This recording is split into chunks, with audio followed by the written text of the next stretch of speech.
warahmatullahi wabarakatuh. Selamat pagi, salam sehat dan salam bahagia selalu. Sobat Desa, kembali hadir kita di ruang cakap SDGs Desa. Kita makin cakap, desa makin mantap.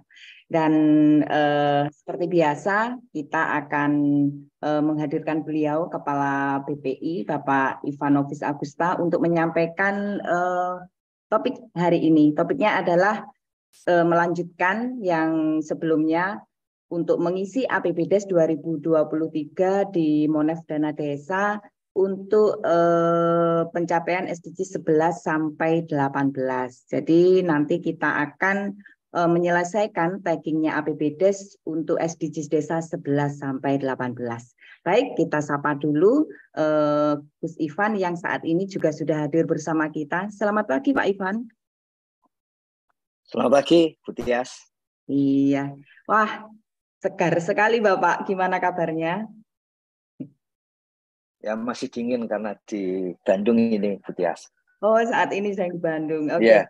Bapak, hari ini kita akan melanjutkan untuk menyelesaikan tagging APBDes untuk SDGs yang ke-11 sampai ke-18. Sudah siap, Pak? Iya, terima kasih Bu Tias.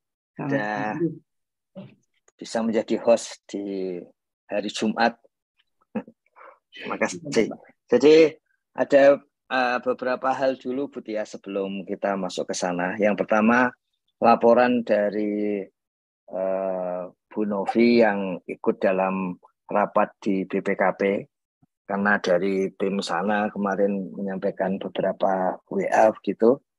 Ini ada usulan dari BPKP, tentu saja harus ditindaklanjuti lebih jauh, bahwa Siskudes saat ini ada tagging menurut aspek tertentu gitu. Dan kemudian diusulkan oleh BPKP bahwa tambahan satu lagi tagging adalah SDGs desa. Artinya akan sama persis dengan yang saat ini dilakukan oleh tenaga pendamping profesional, taggingnya di dalam aplikasi Monef Dana Desa. Jadi kalau ini diberlakukan, maka perlu para pendamping untuk menyampaikan kepada kepala desa dan perangkat desa dalam hal tagging Siskudes. Jadi supaya tidak dua kali melakukan hal yang sama itu. Jadi nanti setelah dari kita ke pendamping, dan sebetulnya pendamping sudah punya pengalaman tahun lalu dan bisa mendalami sendiri. Kemudian dari pendamping kepada desa. Jadi ada kemungkinan seperti itu, karena kemarin sudah mulai dibuka dan seperti biasa rangkaian kebijakan itu dimulai dari itu dulu, kemudian kalau disepakati dalam berbagai rapat antar pihak, maka kemudian dijalankan. Kira-kira kan selama ini seperti itu. Kemudian yang kedua, beberapa pertanyaan yang muncul di YouTube maupun di chatroom kemarin itu.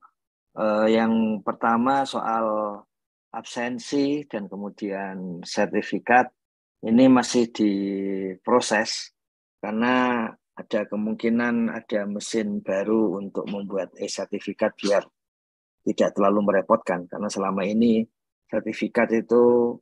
e-sertifikat itu kalau menggunakan hal yang biasa itu bisa berjam-jam, bisa sampai siang atau sore gitu. Tapi dengan mesin yang baru diharapkan bisa otomatis.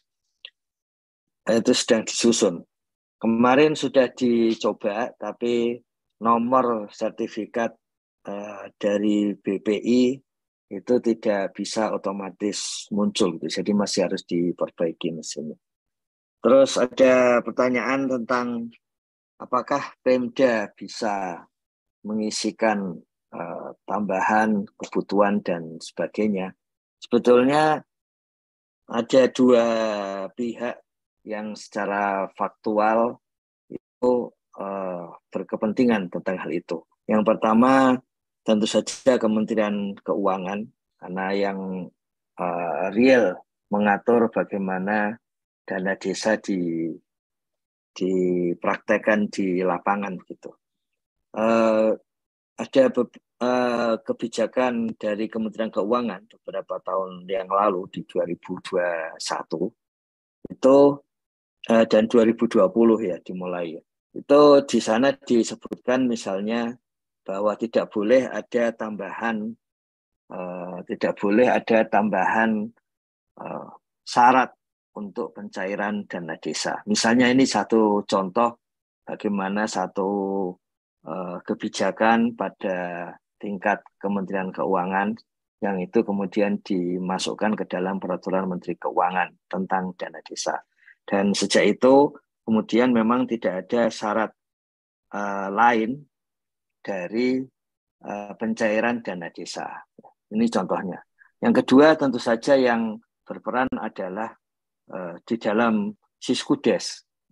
Karena Siskudes itu meskipun secara teknis dikelola oleh BPKP, namun dari sisi kebijakan disusun oleh Kementerian Dalam Negeri. Nah, kita mengetahui di dalam Peraturan Menteri Dalam Negeri nomor 18 ya, tahun 2020, yang kemudian menjadi patokan bagi Siskudes. Itu di situ ada peluang kode akun tambahan yang bisa dibuat oleh pemerintah daerah. Itulah maknanya tentu saja artinya ya daerah bisa menambahkan kode akun berarti bisa menambahkan kode anggaran baru untuk desa, untuk APBDes. Artinya memang dibuka peluang itu di dalam peraturan Menteri Dalam Negeri. Tinggal apakah dibolehkan atau tidak. Salah satu contohnya adalah meskipun dimungkinkan adanya hal baru itu, tapi kalau itu kemudian dilarang di dalam, misalnya ada satu kegiatan yang dilarang dalam peraturan Menteri Desa tentang prioritas penggunaan dana desa, maka kemudian jadi tidak boleh lagi. Contohnya infrastruktur untuk pemerintahan desa itu karena oleh kementerian dari sekretariat dalam rapat-rapat dari berbagai kementerian itu ada arahan supaya tidak digunakan untuk itu, maka seluruh kementerian juga sepakat bahwa perlu ada larangan di dalam peraturan Menteri Desa tentang penggunaan untuk infrastruktur pemerintahan untuk saat ini. Gitu. Kemudian ada larangan untuk pelatihan menggunakan pihak ketiga, itu karena muncul berbagai pelatihan di tahun-tahun yang lalu yang kemudian menggunakan dana desa. Jadi selama tidak muncul larangan di peraturan Menteri Keuangan, tidak dilarang juga di dalam peraturan Menteri Dalam Negeri, dan tidak dilarang di dalam peraturan Menteri Desa, kemudian bisa dimunculkan. Pada faktualnya tentu saja masih bisa dimunculkan oleh pemerintah daerah. Tapi tentu saja ada kaidah-kaidah umum, misalnya kalau digunakan untuk kepentingan di luar publik, hanya kepentingan pribadi atau untuk swasta atau untuk orang per orang, itu yang tidak diperbolehkan, kecuali misalnya untuk orang miskin. Tapi orang miskin pun terfokus pada kegiatan-kegiatan publik. Misalnya mau beasiswa anak miskin atau mau bantuan langsung tunai seperti itu. Jadi kira-kira itu jawabannya Bu Tias untuk dari pertanyaan yang muncul di YouTube. Nanti kalau ada yang lain kita lihat hari Senin. Ya. Kemudian dari hasil Monef Dana Desa pada pagi hari ini itu menunjukkan selama dari hari Senin ya kita mulai Kemudian sampai hari ini kalau kita lihat capaiannya kalau kemarin pagi itu 800 sekian, ini 2 kali lipat di 1.600. Tentu saja masih butuh kerja keras lebih lanjut karena targetnya adalah 100% untuk seluruh desa di Indonesia. Kemudian kita lihat persentasenya, beberapa yang lumayan besar seperti di Lampung 368 desa dari 2078 desa. Kemudian ini di Sumatera Barat 62 dari 973. Kemudian memang kalau jumlah yang besar tentu saja akan ada di Jawa karena jumlah penduduknya besar ya. Jumlah desanya besar. Di Jawa Barat ada 158, Jawa Tengah 172, Jawa Timur 202. Kemudian, nah yang menarik adalah seperti Nusa Tenggara Barat ini 115. Jadi sudah mulai banyak. Kemudian di wilayah timur Gorontalo 8%. Kalau kita lihat yang masih kosong di Papua. Ini mungkin perlu disampaikan bahwa Monef dana desa itu sudah menggunakan sudah menggunakan kode desa yang terbaru dari keputusan Menteri Dalam Negeri di bulan November kemarin. Jadi bisa jadi pada wilayah-wilayah di mana provinsi baru muncul atau desa-desa pemekaran, itu mungkin rekan-rekan perlu menyampaikan melalui Sapa Desa supaya di dalam daily report pendamping desa itu diperbaiki sesuai dengan desa yang menjadi dampingan itu. Karena kalau tidak nanti nggak muncul juga ke dalam Monef dana desa. Karena memang ada interkoneksi username dan password tenaga pendamping profesional dari daily report pendamping desa ke dalam Monef dana desa. Makanya perlu dicek kalau sampai ada hal seperti itu. Kalau boleh disampaikan bahwa sebetulnya pada saat ini berapa jumlah desa, berapa desa yang mendapat dana desa dan sebagainya. Saat ini sesuai keputusan Menteri Dalam Negeri nomor 100.1.1 strip 6117 tahun 2022 yang ini muncul setelah penetapan dana desa gitu di bulan Agustus. Ini munculnya di bulan kalau suratnya sampai di bulan November, itu jumlah desa pada saat ini adalah 75.265 desa. Jadi ada 75.265 desa. Ini jumlah yang relatif melonjak dari yang sebelumnya 74.961. Jadi ada lonjakan.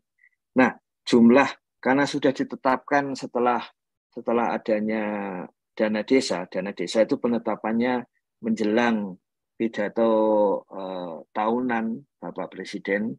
Jadi sebelum tanggal 15 atau 16 Agustus ya. Biasanya diputuskan sekitar tanggal 7 sampai tanggal 12 Agustus.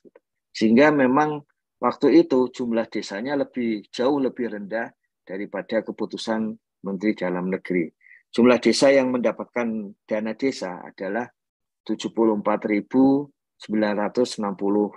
sesuai dengan Peraturan Menteri Keuangan nomor 201 /PMK.07/2022. Kemudian pagu dana desa 68 triliun sesuai dengan Undang-Undang tentang Keuangan Pusat dan Daerah itu, maka memang bisa ada 2 triliun di tahun berjalan ini yang diberikan sebagai insentif di tengah tahun bagi desa-desa nanti yang serapan pencairannya dari pencairan yang paling cepat dan serapan paling tinggi di dalam penggunaan dana desa gitu. Jadi masih ada peluang tambahan insentif, sebetulnya totalnya kemudian 70 triliun seperti itu. Nah, desa yang saat ini tidak mendapatkan alokasi dana desa itu ada beberapa sebab. Yang pertama memang ada desa pemekaran. Ini ada 286 desa pemekaran, ya, 286 desa pemekaran yang tidak mendapat dana desa karena memang ditentukan di akhir tahun. Kemudian yang semula kelurahan kemudian menjadi desa, yaitu ada 23 desa. Itu juga karena di keputusan Menteri Dalam Negeri di akhir tahun, sementara penetapan dana desa di bulan Agustus. Kemudian ada 5 desa yang tidak mendapatkan alokasi dana desa karena memang ya kadang tidak ditemukan di lapangan. Sebetulnya desa itu terkena bencana, sudah pindah semuanya. Jadi ini persoalan administrasi, seharusnya dari pihak pemerintah daerah melaporkan dan kemudian selalu menindaklanjuti sebelum munculnya keputusan mengenai berapa jumlah desa yang mendapatkan dana desa. Jadi itu semua yang kemudian perlu bagi tenaga pendamping profesional untuk mencek. Kalau ada, tentu saja yang bisa melihat adalah mentornya atau tenaga pendamping yang memiliki posisi lebih tinggi. Contohnya begini, kalau saya pendamping lokal desa, kemudian saya tidak tahu desa baru gitu, yang seharusnya menjadi dampingan saya gitu. Maka ya bisa jadi saya tidak mengisi itu, kemudian nanti APBDes-nya tidak bisa 100%. Sebagai contoh bahwa penggunaan kode terbaru dari keputusan Menteri Dalam Negeri itu misalnya kan tidak muncul di dalam PMK karena PMK menggunakan keputusan Menteri Dalam Negeri yang sebelumnya. Kemudian tugas-tugas, lokasi tugas itu tentu saja karena dibuat di bulan Desember dan Januari juga kebanyakan masih menggunakan basis PMK seperti itu. Ya. Padahal untuk APBDes sekarang karena desanya sudah resmi oleh Kementerian Dalam Negeri akan menggunakan basis keputusan Menteri Dalam Negeri. Jadi bisa dicek, maksudnya dicek itu begini. TAPM kabupaten misalnya bisa mencek apakah kabupatennya itu kok masih kosong, padahal menurut pendamping lokal desa dan pendamping desa APBD sudah dimasukkan. Nah, yang kosong itu bisa jadi karena di dalam daily report pendamping desa belum masuk di dalam penugasan PLD, misalnya karena atau PD, karena di situ ada yang baru gitu ya. Kemarin ada yang menyampaikan di Monef ada, di IDM kok belum ada, di SDGs belum ada. Ya yang paling update memang Monef dana desa untuk kode desa terbaru. Jadi di situ ada beberapa konsekuensi di dalamnya. Dan kemudian penting juga